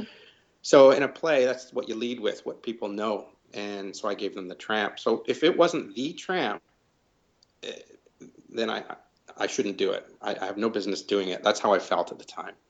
And the hardest part to doing it, I can't say there was, all of it was difficult. I'll have to say that. It was difficult because I was very, very particular on how it was to be presented. And I worked really hard on the walk. The walk was difficult for sure at first, but once you get it, you get it. I think I've got it. Mm-hmm. And rolling my hat, doing the tricks and certain things that he's done, bouncing the cane. I can't do that stuff so well. I work at it all the time, and I just can't do it. It's like learning the That's the moonwalk. thing, though. He Oh, makes it look so certainly. effortless when he does it in the Well, movies. yeah, You look at it and you think, "Well, that must be easy. Look how easy he's doing it." And then you try to do it, and it's like that doesn't work well at all. yeah. And Charlie obviously was one of those guys. You could imagine him at a party when he wasn't the tramp, how entertaining he must have been. And you know that everybody wanted to kind of hang out where he was hanging out. He just had that charisma and the talents to go with it. So entertainment was really obvious. So for guys like me, you have to work at it. It doesn't always come natural. I think what was amazing about Charlie Chaplin is the fact that how he grew up, being so poor, and yet, and it's not easy for a lot of people that were in his circumstances. He always had this amazing sense of himself. You know what I'm saying? He always sensed what he was worth, and a lot of people that grow up like that, their self-confidence is definitely affected. But Yeah. that's what I think really, saved him. He knew what he was worth, and just like with Keystone, he left Keystone. He hadn't signed with SNA, but he knew he was worth more than what Max Sennett was willing to give him. Yeah. And I think that confidence definitely comes through the Tramp character, and I think that's what drew people to him, especially in the times when he first started. That he was just this everyman, but yet he just managed to keep persevering. And I think a lot of that was Charlie Chaplin himself. Yeah. That's why sometimes I say to myself, I don't know if he really was a good actor. I think that was just him. Like, he put that costume on and became this entirely different And he person. also, well, It's he so was, though, because he fascinating. pretty much played every Yeah. character in his, later on. He played, he said to Georgia Hale and Edna, he said, play it this way, and he pretty much he could act every character in the movie, and if he could have, he would have. Yep. Right. Yeah. Yeah. I know, it's crazy. But, we can all guess at what was his driving force, and that we'll never really know. We weren't inside of No. his head. Even the words that he's put out, you cannot entirely believe it all the time. It might have been what he was thinking at the time, but honestly, it's a piece of history that we can only Yep. guess. Yeah, and that's something I explored, is what is his driving force. When I was doing my play, the Chaplin element was, and my creative license was allowing me to put in the part, well, what is your driving force? Why did you become the most powerful man in the, or most famous and so rich and blah, blah, blah, and how did you get there, and why did you get there, and what made you do it? And I arrived at that. I tried to figure out what it would feel like to have lived the way he lived when he was a little boy and grow up that way. And your mother is very important, especially as a little boy. Your mother has to be there, and when you're not with your mother at that age, that's got to change you to what you were going to do or going to be. So the fact that she had a mental illness, and we know that Chaplin was a smart man, he obviously would dwell on the fact that, well, what if I inherit this mental illness? I would imagine the only way to keep that away or at bay is to keep busy, to work, work, work, work. And that may have been his driving force. And that was only my take on what I could arrive at, and what I hung my hat on to kind of put an underlying ribbon on my storyline and about face. Mm-hmm. I made it a lot about his mother, and I suggested that he had a fear that if he didn't work all the time, he would go crazy. And you don't know, and we don't know. Well, he didn't. Maybe that was a The whole thought thing in with his his mind and something father he would never admit. But dying of I alcoholism, arrived at that. too. He was aware of that, and that kept him from really drinking that much, which was the sad end to a lot of the actors from that time period, too. Yeah. Sure. Yeah, everything Chaplin did, he was mindful of. I mean, in his investments and his money, buying gold and so on, rather than crashing with the market, and all the self-preservation. He's a smart man. You know that he'll think of those things, or did think of this. And you have to wonder if he did suffer from some sort of mental illness, just from his own words, how he would take to his bed for days, or he would not want to be around people. And then when he was making his films, it was almost like manic. Like you said, he had to keep going, he had to keep going, he had to keep going. So he was just brilliant. And you're right, I mean, it's amazing that he had the foresight from reading a book to take all of his money out of the stocks. Yeah. So that when other people lost their fortune, he had his money.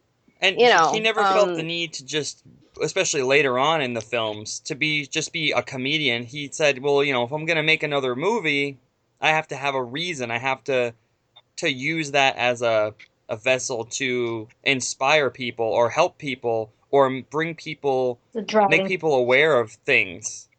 And obviously Modern Times and Dictator are really good examples of that. But all his films have a underlying theme to them, allowing for the audiences to have further discussions about Jason, state of the where world. can we find you Yeah. on YouTube? I know you have a lot of things up there and videos and things that you've posted. If you were to go to just typing in Chaplin Home Sweet Home would bring up my first movie, or Chaplin Start Something, or Chaplin About Face, or even my name, I believe, or the Chaplin Guy. Yeah, I've decided to call myself the Chaplin Guy. But yeah, that's how you find it on YouTube. Facebook is a major player in how I get my word out and about, but yeah, and you can link through that.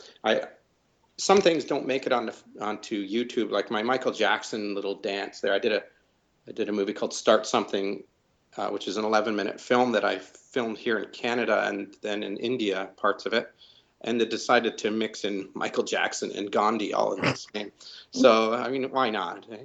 But there was a reason for all that, and first of all, they're all three major icons, and they are all connected in some way or another, which could be figured. And I mean, dance is very important in India, and these iconic figures are very important. And those three figures, particularly, do well there. And so I wanted to create that film. That storyline was more of a sort of a karma or karmatic kind of feel to it, where you do something good, and you eventually something good may happen to you. That's not entirely what karma is, but that's a more Western outline of what karma is. So in that storyline, I have my last piece of bread, and I feed to a dog that needs it. I don't know if anybody's seen it or anything, but that's called Start Something. And I used Michael Jackson's song in there. Well, the 1-minute clip got booted off of. Well, I'm not able to have it on YouTube just because it's 100% Michael Jackson music. Yet I've got 3 minutes of Michael Jackson music in my Start Something movie. So Dan Kamen. Jason, are you Dan familiar with him? Have Kamen? you ever met him? He's really, really good. Oh God, I definitely know who he is. I have not met him and need to meet him someday. But yeah, I tried to see as much of his work as I can online or whatever, and I know what he's done, and I know what he's been in Attenborough's film as well, and what he's done with Johnny Depp and so on. Yeah, and he's also worked with a friend of mine, co-writing or rewriting a stage play from here in Canada. Yeah, and he's from where, Pennsylvania, correct? Yeah. He's just such a, I mean, he's really a nice person. And the thing, Nigel and I got to have like a snack with him or whatever after one of the things that we went to. The thing I loved hearing from him about the movie Chaplin was when he was talking about they had filmed all of this additional footage with Charlie's character and the Edna character. It was like a Right. 3-minute long, and they cut it, and it's just like, oh my God. But he's so, he's just nice, and he's very, approachable, and his love of Chaplin is just, it just comes through. And I mean, I love being around anybody that is into Chaplin, because I don't really have it too much in my own personal life. That was the thing Yeah. back when I People first are got like, into this. what? Yeah, You like, know, what? the internet was around, what's but you really didn't have a Facebook type thing. I thought I was the only person in the world that liked this kind of stuff. Yeah, yeah. Yeah, No, there's a when lot of I people. told my friends I was doing a Chaplin podcast, they were confused. They're like, "You're doing a podcast about like priests?" And I'm like, "No, Charlie Chaplin." But Jason, I'm so happy at how things really turned around, because I remember, I think it was a couple of years ago when I first kind of found you on Facebook or Twitter, but Yeah. you had done this really adorable little film with your son, and I think you were in a Home Depot, Yes, I was. and I think you tried to get it into some sort of festival with the Home Depot Oh in yeah. Las Vegas, and you didn't get in, but then all of a sudden the India thing happened, and then things just started taking off for you, which was Yeah. awesome. you Yeah, know, that I'm just blown away by that too, and I certainly remember meeting you on Facebook here for sure. Your work that you've been putting into your sharing of Chaplin stuff has been an instrumental tool, major tool for me to help grow in the oh, last thank two you. years. I love So doing it. I've never been able to thank you face to face, not even face to face, but mouth to mouth, not even, sorry. But, um, but thank you very much. It's Oh, been you're welcome. so important to me, and I know you're influencing a lot of people, not just me. And and yeah, that was the storyline right there. When I did Chaplin back in 2006, did my show, it got picked up and carried on to another theater here, another city called Hamilton, Ontario. And that was the end of it. That was the last work that I was going to do as Chaplin. I Oh, thought maybe I toured around, but it yeah, ended. I was starting my family and so on, and things happened here. And right. I just, my gray hair was all I had left, and nobody was paying me to have gray hair. And Right. so I dyed it black again when my wife said, "Well, why don't you do what you want to do? Like, don't you want to do Chaplin stuff?" I said, "Yeah, I would love to do Chaplin stuff again." And Hmm. it only took her to say, "Well, why don't you?" Right. That changed everything. And I thought, well, why not? So I did, and I wanted to come back and deliver something that people could use.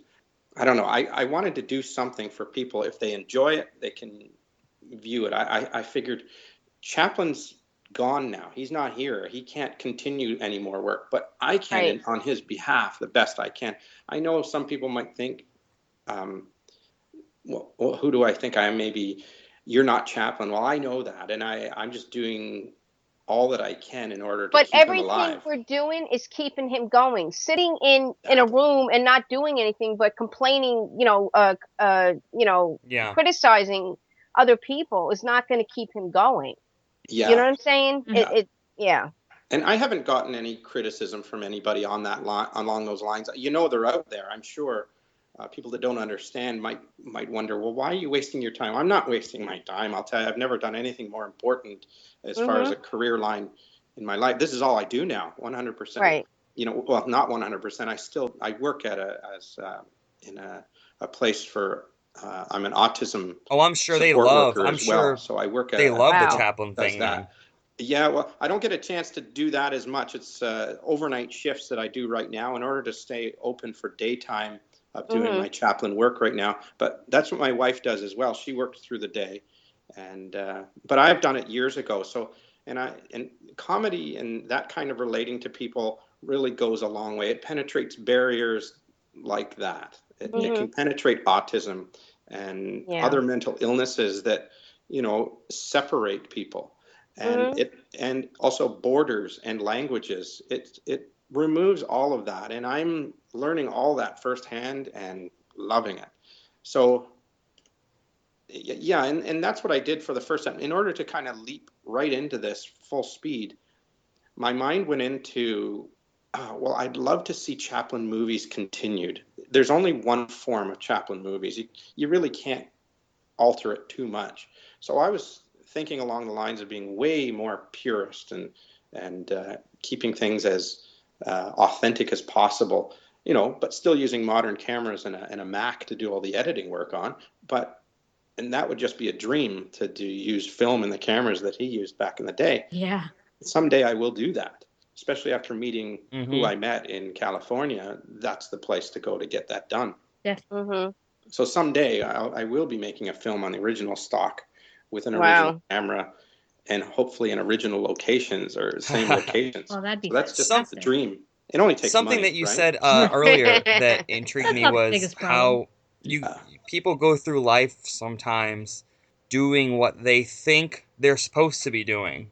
And then you reach a point where you're like, I'm just going to do Oh what I God, want to yeah. do. Mhm. And it sometimes almost takes someone to tell you, "Why don't you do this?" Oh yeah, I do enjoy that. Why don't I do that? Well, that's exactly it. Exactly. My whole life was nobody in my family is in the entertainment field. I was the only one, and so I was the strange one, I guess you'd call me.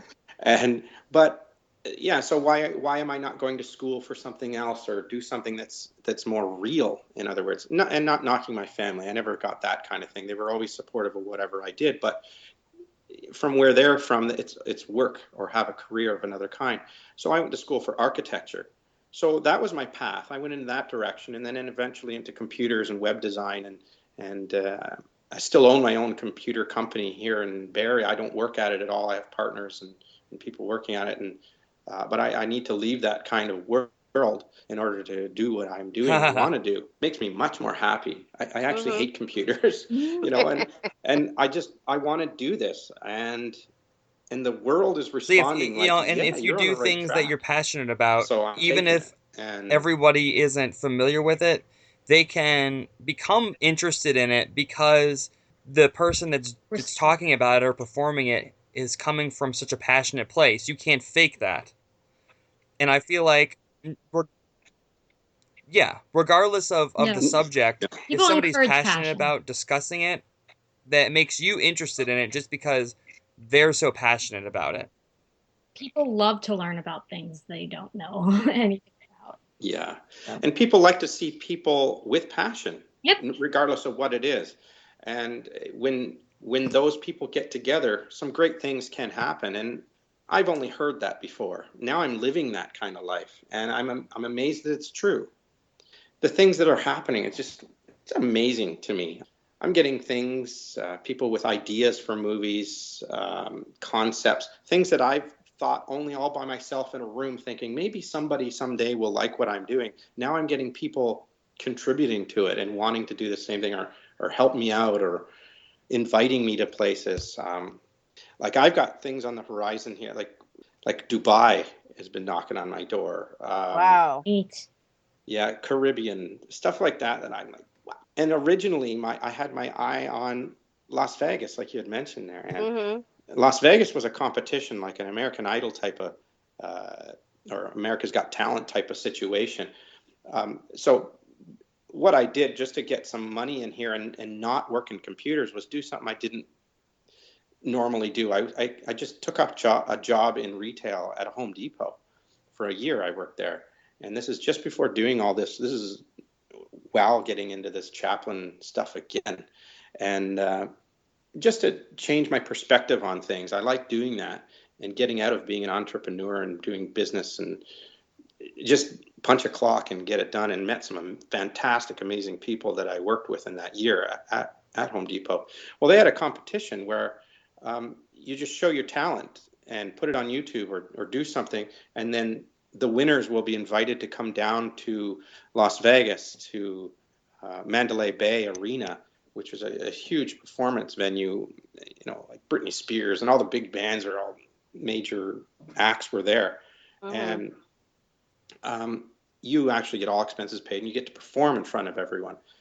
And all at once, I just got this concept of, now's the time for me to start making my Chaplin movies that I've been kind of like fantasizing about doing someday. Mhm. And I got it all together, and the story pretty much wrote itself. The two cabins that are in it, there's one that's a really nice looking cabin, and then there's a dilapidated state of the same thing. Those two cabins are in my backyard, and those have a whole story. They've been in my family, and we shipped them up to my backyard. And the nice looking one's actually in my parents' backyard, which is right next door to me here. So we have 3/4 of an acre where we have these two buildings, one in the state that we received them in, and then my dad actually rebuilt the other one, remodeled it to the way it used to be in its day. And they're from the late 30s and 40s of when they were made. So we've got them preserved in our backyard. So I thought, well, I can make a movie about that, and it has to do with Home Depot. The whole competition was, um, show us your talents, what you can do. Uh, It looked as though they were looking for musical acts or people that could sing, but my talent Mm-hmm. was Chaplin stuff. And I thought, well, I'm not going to sing. I'm going to do what I have a talent for. And I don't know it yet, but I think maybe I have a talent for making movies of Chaplin style. So that's what I did. And I made Home Sweet Home. It's a 19-minute film. Mhm. And I incorporate something I didn't want to incorporate, which were modern tools, power tools. But for the purpose of winning the competition and being considered, that brand is owned by Home Depot. So I used them, figured them in there, and then sent that to them in Georgia as the head office, Atlanta, Georgia, and got a good response back, but they said that they were looking for something different. But I wrote the story in a way that there are parts in the film where I go to Home Depot and I get materials, wood, and then I'm getting the power tools and so on. Those were to be performed live on stage in Vegas, so that the film's being presented up there, so the audience gets to see this film. And then at that point, the film sort of hangs on that scene of me walking out of the picture, and then I arrive on stage right in front of them live. And I perform that That's bit great. right it's there like almost a Winsor McKay type deal where film again. You're on stage and then you walk into the film. You know, I love stuff like that incorporates all those different mediums into one experience.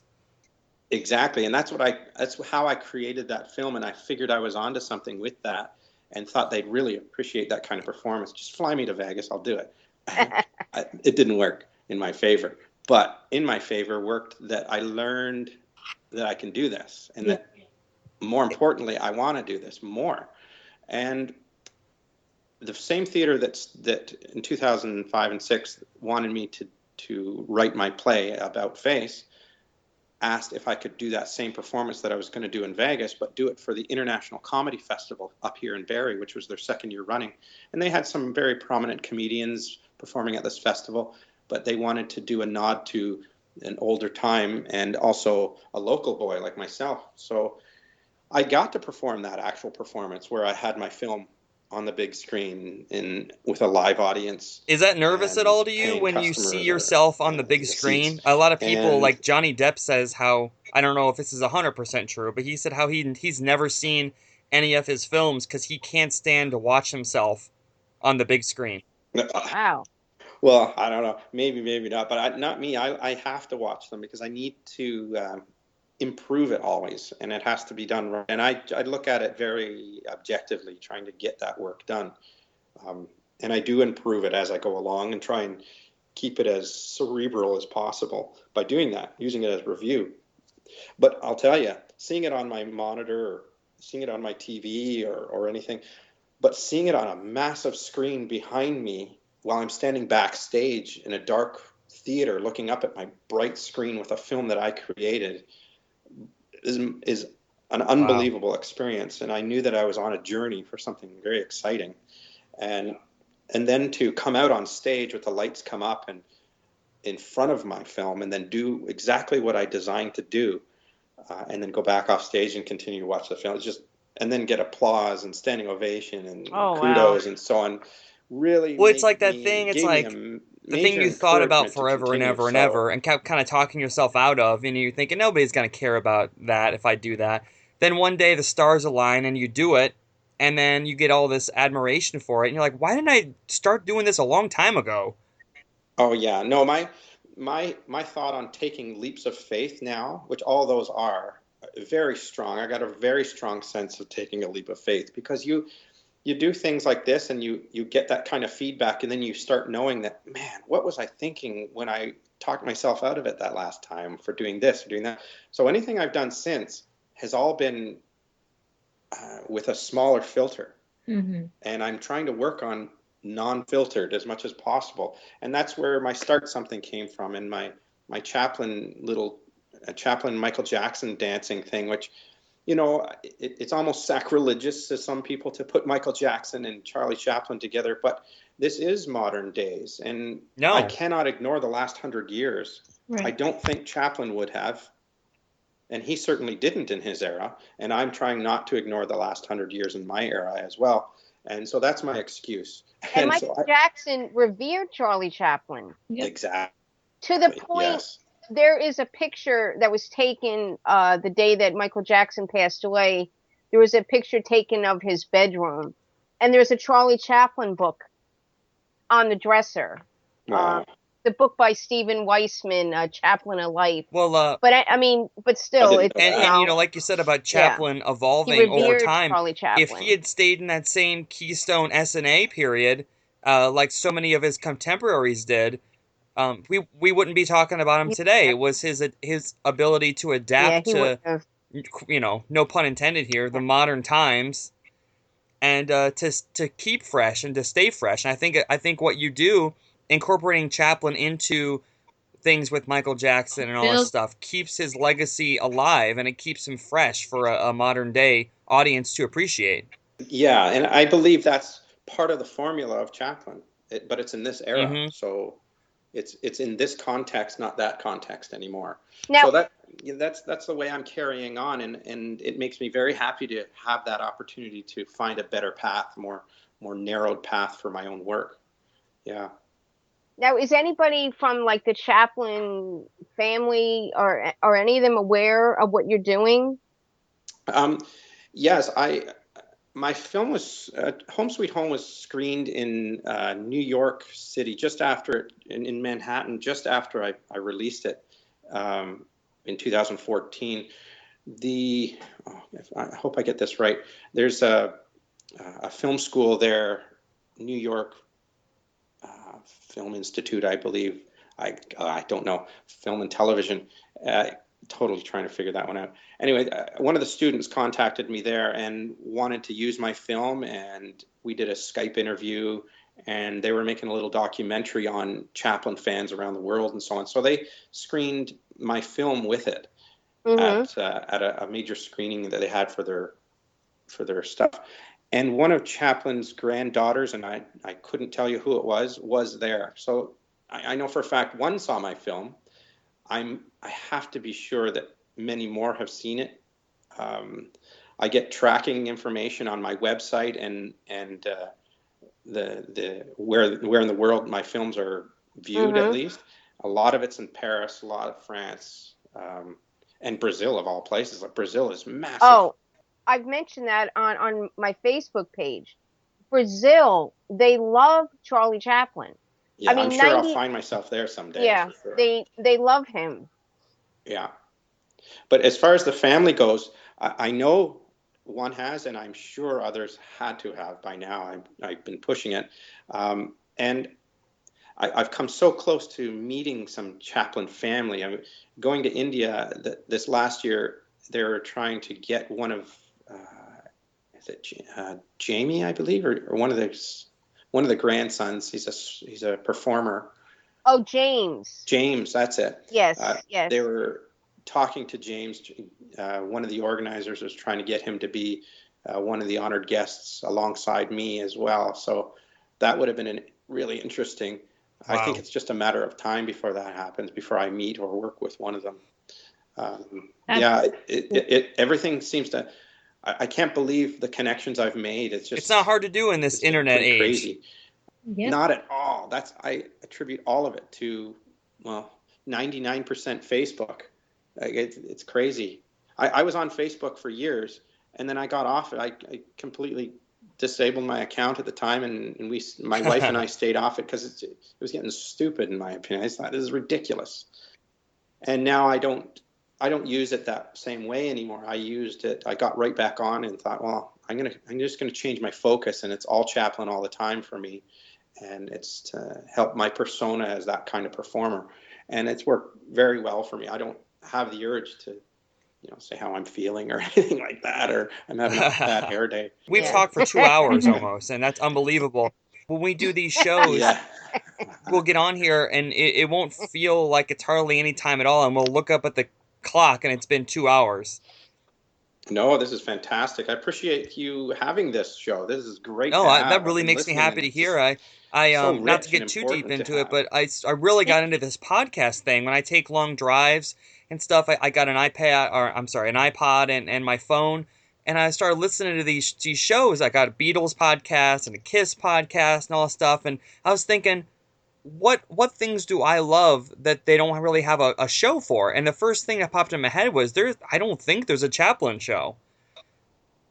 And so that was the first thing that I said, I got to get something going. Kind of like what you said, you can talk about it and think about it forever, but it takes actually doing it. Mm-hmm. And it's funny because actually how I came to even know Nigel is I was on YouTube and I was looking up some Chaplin keystones, and I came across some of these keystones, and it was Nigel and his friend Jose. that were doing commentary over them. And it was so funny and it was informative, and I think he only did like 11 of them. Yeah. But then I started trying to find him on Facebook, and then, that's how I got to know him. But I mean, he was really funny and witty, the two of them. Mhm. And then he mentioned the podcast, and here we are. Yeah. Well, that's Yeah, I'm great. just honored to have been asked to do it. Like, Jason, do you have any final Yeah. things Fun you'd to like do. to say? No, I mean, this has been great. We've covered a lot of ground and of information, and I'll continue to listen to the podcast to get more. That's for sure. And I urge you to get to Niles and check this place out. It's just, and maybe hope to see you all maybe at the next Chaplin Days. Yeah.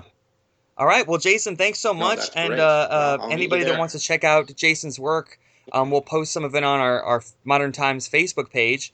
And if you want to get in contact with him for any shows or events, we'll make it easily accessible to do so as well. Well, it was nice meeting you. We'll do it. We'll make sure it happens. I'd love I to meet feel you it. all I in can feel person it. someday. This was great, though. All right. Bye-bye. Take care of yourself. I'll talk to you soon. All right. All right. Bye-bye. Bye.